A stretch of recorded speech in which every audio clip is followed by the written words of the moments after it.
কোন কারণে মাজলুম যদি এরকম জুলুমকারীর বিরুদ্ধে হাত তুলে একটুখানি বলে দেয়, আল্লাহ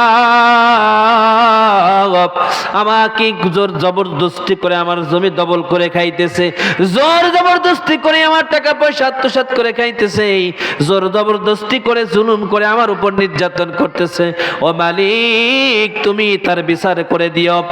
এই কথা বলার সঙ্গে সঙ্গে আল্লাহ রাব্বুল আলামিন দোয়াটা কবুল করে নাই। বলা হয়েছে ওই মাজলুমকারী মাজলুম আর আল্লাহর মধ্যে কোনো পর্দা থাকে না। কথা বলেন ঠিক কিনা? একজন যুবক তিন রাস্তার মোড়ে এসে একটা চাদর গায়ে দিয়ে মানুষদেরকে ডাকে, ও দুনিয়ার মানুষ, তোমরা কারো উপর জুলুম করো না, কারো উপর নির্যাতন করো না, ক্ষমতার দাপট থেকে কারো উপর জুলুম তোমরা করো না।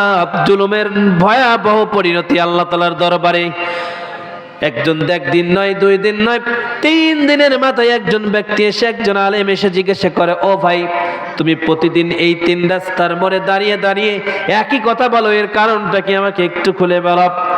যুবক বলে, হ্যাঁ সত্যি কথাই তো বলছি, তোমরা দুনিয়ার মানুষের উপরে কোনো জুলুম করো না, কারণ জালেমের দোয়া আল্লাহ রাব্বুল আলামিন, জালেমের জন্য আল্লাহ রাব্বুল আলামিন দোয়া কবুল করেন। এই ঘটনা বলতে গিয়ে যুবকের কাছে আলেম হুজুর জিজ্ঞাসা করে, ও যুবক তোমার কি হয়েছে, তুমি এই কথা কেন বলতেছো, কারণটা কি? যুবক বলে, তাহলে শোনেন, আমি একদিনকে নদীর ঘাটে ঘোরাফেরা করতেছিলাম, নদীর ঘাট দিয়ে যখন ঘোরাফেরা করতেছিলাম এমন সময় দেখি একজন ছেলে মাছ মারতে মারতে একটা বোয়াল মাছ তার জালে ধরা পড়ে যায়। এই বোয়াল মাছটা তার খালের মধ্যে রেখে দেয়।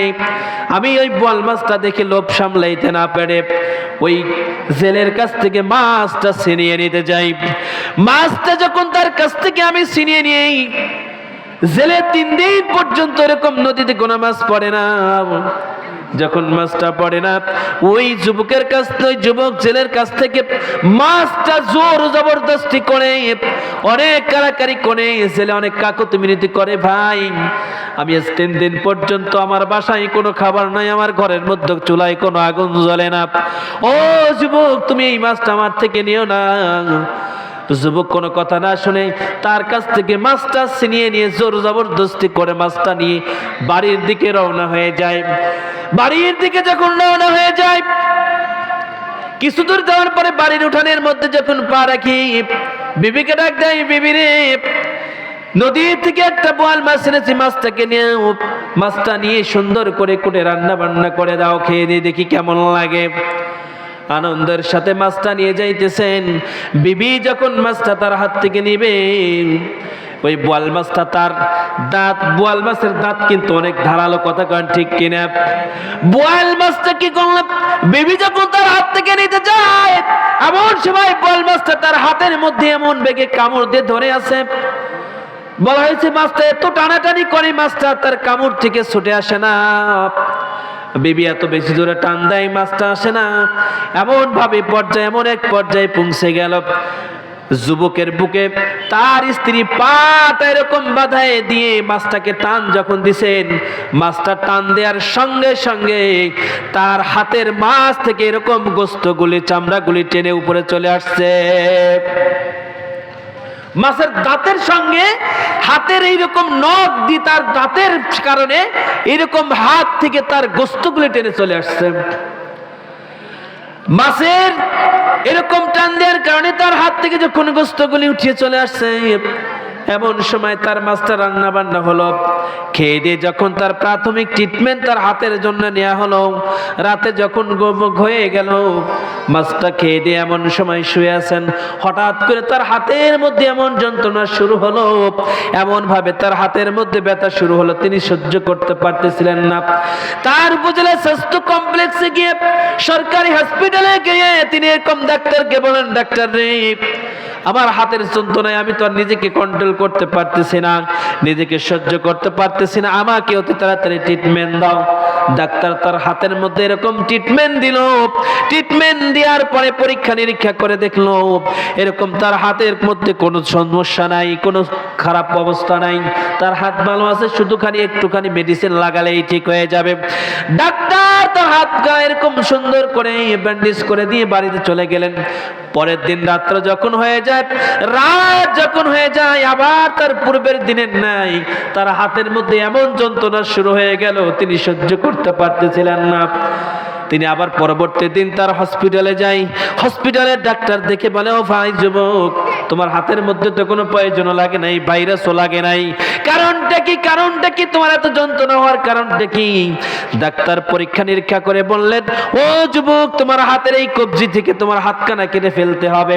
যদি হাতখানা কেটে ফেলো তাহলে তোমার হাতটা ভালো হয়ে যাওয়ার সম্ভাবনা আছে।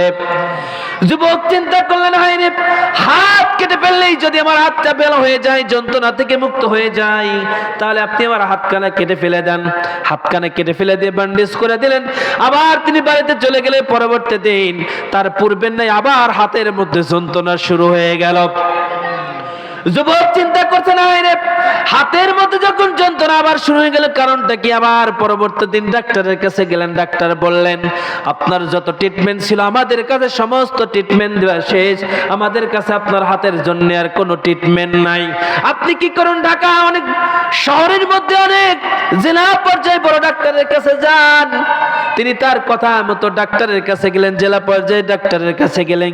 ডাক্তার পরীক্ষা নিরীক্ষা করার পরে, পরীক্ষা নিরীক্ষা শেষ করার পরে ডাক্তার বললেন, তোমার হাতের এই কনু থেকে কাটতে হবে। কি করতে হবে? কনু থেকে কাটতে হবে। যুবক বলতেছেন, ডাক্তার রে, আমার হাত যদি কোনো থেকে কাটলেই যদি আমার যন্ত্রণা কমে যায়, আপনি কেটে ফেলেন, তবু আমি যন্ত্রণা সহ্য করতে পারতেছি না। ডাক্তারের পরামর্শ অনুযায়ী যুবক আবার কোনই পর্যন্ত তার হাতখানা কেটে ফেললেন। হাত কেটে ফেলে তিনি যখন বাড়িতে আসলেন, বাড়িতে আসার পরে পরবর্তী দিন আবার সেই পূর্বের ন্যায় যন্ত্রণা শুরু হতে থাকে। যন্ত্রণা সহ্য করতে না পেরে তিনি এরকম তার পরবর্তী দিন আবার তিনি ডাক্তারের কাছে গিয়ে বলেন, ও ডাক্তার, থানা পর্যায়ে ডাক্তারের কাছে গেলাম, পরামর্শ দিয়ে ট্রিটমেন্ট নিলাম, জেলা পর্যায়ে ডাক্তারের কাছে আসলাম, আপনার কাছে কি আর কোনো ট্রিটমেন্ট নাই? বলে, বিজ্ঞানী জগতের যত ট্রিটমেন্ট ছিল আপনার ট্রিটমেন্ট দেওয়া হয়েছে, এরপরে আপনার এই হাতের জন্য আর কোনো ট্রিটমেন্ট নাই। কি হতে পারে, কি হতে পারে? বুজুর্গ ডাক্তার বলতেছেন, ও যুবক, তুমি কি এই হাত দিয়ে কোনোদিন কোনো অন্যায় কাজ করেছো কিনা, বা কোনো অসহায় লোকের জুলুম করেছো কিনা? যুবক তখন চোখের পানি ছেড়ে দিয়ে বলেন, ও ডাক্তার, আমি আমার এই কাজগুলো একদিন নদীর ধার দিয়ে ঘুরতেছিলাম, নদীর ধার দিয়ে ঘুরতেছিলাম, ঘুরতে ঘুরতে এরকম একজন জেলের কাছ থেকে একটা মাছ দিকে লোভ সামলাইতে পারি নাই, ওই যুবকের কাছ থেকে আমি মাছটা জোর জবরদস্তি করে কেড়ে নিয়ে আমি রাত্রে যখন খেয়ে দিয়ে ঘুমাই, ঘুমানোর পরেই আমার এই হাতের যন্ত্রণা শুরু হয়ে যায়। ডাক্তার বলে, ও যুবক, তাড়াতাড়ি যাও, যুবকের কাছ থেকে গিয়ে, জেলের কাছ থেকে গিয়ে মাপ চেয়ে নাও। না জানি ওই লোকটা কত কষ্ট পেয়েছে, আল্লাহর কাছে হয়তো বা তোমার নামে কোনো অবজেকশন দিয়েছে, যার কারণেই তোমার আজকের এই অবস্থা। তাড়াতাড়ি যাও, গিয়ে জেলের কাছ থেকে মাপ চেয়ে নাও। যুবক দ্রুত গতিতে চলে আসলেন। একদিন নয়, দুই দিন নয়, এরকম একদিন দুই দিন করতে করতে নদীর ধার দিয়ে ঘোরে। হঠাৎ করে একদিন দেখে জেলে নদীতে মাছ মারতেছে। জেলে এরকম মাছ মারা দেখে যুবক আবার তার কাছে গেলেন। জেলে চিন্তা করতেছেন, আজকেও বুঝি আমার কাছ থেকে হয়তো মাছ ছিনিয়ে নেবে। যুবক এত করে জেলে বলতেছেন, যুবক, আজকে আমার কাছ থেকে মাছ নিও না। অনেক কাকুতিমিনতি করে এরকম যুবকের দেখে জেলে তার খালই নিয়ে এরকম দৌড় শুরু করলেন। দৌড় শুরু করার পরে যুবক সন্ত্রাস এরকম তার পিছনে পিছনে দৌড়াইতে লাগলো। কিছু দূর দৌড়ায় আর যুবক বলে, হে জেলে ভাই, তুমি দাও, তোমার কাছ থেকে আমি আজকে কোনো কিছু নিব না, তোমার কাছ থেকে আমি আজকে কোনো জুলুম করে কোনো কিছু নিতে আসি নাই, তুমি দয়া করে একটু দাঁড়াও। একটা পর্যায়ে দৌড়াইতে দৌড়াইতে তার কাছে গিয়ে তার সামনে এরকম হাত ছানি দিয়ে ব্যারিকেড দিয়ে বললেন, জেলেক, তোমার কাছ থেকে আমি আজকে কোনো মাছ নিব না, তোমার কাছ থেকে আজকে আমি কোনো জিনিস নিব না, তবে তোমার কাছে একটা অনুরোধ করতে এসেছি। ওই দিন তোমার কাছ থেকে যে বোয়াল মাছটা আমি ছিনিয়ে নিয়েছিলাম, এর জন্য যদি তুমি আল্লাহর কাছে কোনো অবজেকশন দিয়ে থাকো, তাহলে তোমার কাছে অনুরোধ করি ভাই জেলে, তুমি আল্লাহর হস্তে আমাকে মাফ করে দাও। জেলে ডাক দিয়ে বলে, না যুবক, না না, আমি কোনো অবজেকশন দেইনি, কোনো আমি নালিশ করি নাই, তবে আমি 3 দিন পর্যন্ত অনাহারে ছিলাম। 3 দিন শেষে সন্ধ্যা যখন ঘনিয়ে আসে, আপনি আমার কাছ থেকে যে মাছটা ছিনিয়ে নিয়ে গেলেন, ছিনিয়ে নেওয়ার পরে সন্ধ্যা পর্যন্ত আমি নদীতে জাল ফেলেছি, আমার জালে একটা মাছও পড়ে নাই। ওই অবস্থায় আমি যখন বাড়ির মধ্যে রওনা হয়ে গেছি, বাড়িতে যখন রওনা হয়ে গেছে, যখনই উঠানে পা রেখেছি, পা রাখতে আমার কলিজার টুকরা সন্তানরা 3 দিন পর্যন্ত না খেয়ে অনাহারে আছে। এই দৃশ্য দেখে আমি নিজেকে সহ্য করতে পারি নাই রে যুবক, আমি নিজেকে কন্ট্রোল করতে পারি নাই। আমি কি ভাষা দিয়ে তাদের সন্তানদেরকে সান্ত্বনা দিব রে যুবক?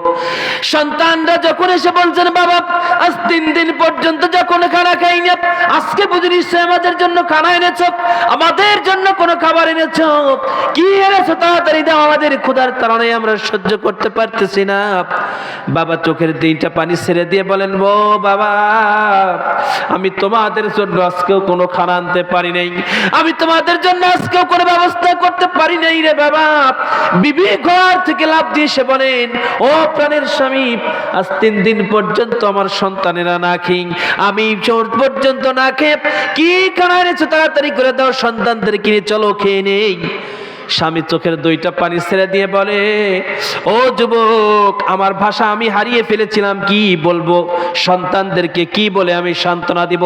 ওই মুহূর্তে আমি আল্লাহর কাছে দরখাস্ত করেছিলাম, একটা কথাই আমি আল্লাহর কাছে বলেছিলাম, আজকে যার কারণে, যাদের কারণে আজকে আমার সন্তান 3 দিন পর্যন্ত অনাহারে থাকার পরেও আজকেও আমার সন্তানরা না খেয়ে থাকবে, হে মাবুদ, তোমার কাছে একটাই নালিশ দিলাম, তার বিচার তুমি সেইভাবে করে দিও। যুবক সন্ত্রাস বলে, ও ভাই ছেলে, তোমাকে আর কিছু বলতে হবে না, তারপরে আমি নিজ হাতে নিজের জীবনের বাস্তবায়নে আমি পেয়েছি। এই দেখো, চাদরটা সরাই দিয়ে বললেন, ও ভাই ছেলে, দেখো দেখো, তোমার যে মাছটা আমি নিয়েছিলাম, এই মাছটা নদীর উঠান, আমি উঠানের মধ্যে যখন গেছি, বিবিকে যখন মাছটা নিতে বলেছি, আমার হাতে এত জোরে কামড় দিয়েছে, কামড় দেওয়ার পরে আমার হাত থেকে গোস্ত মাংসগুলো টেনে নিয়ে গেছে দাঁতের সঙ্গে, সেখান থেকে আমার যন্ত্রণা শুরু হয়ে যায়। প্রথমে এই পর্যন্ত কেটেছি, যন্ত্রণা সারে নাই, এ পর্যন্ত যখন কাটলাম তখন আমার যন্ত্রণা সারে নাই রে যুবক। আজকে এই পর্যন্ত সারার পরে তোমার দোয়ার বরকতে, তোমার দোয়ার ওসিলার কারণে, তোমার নালিশের কারণে, এই দেখো যুবক, আমার হাত খানাকে আমি হারিয়ে ফেলেছি। আজকে তোমার কাছে আমি কিছু চাইবো না রে যুবক, ও জেলে, তুমি আমাকে মেহেরবানি করে মাফ করে দাও।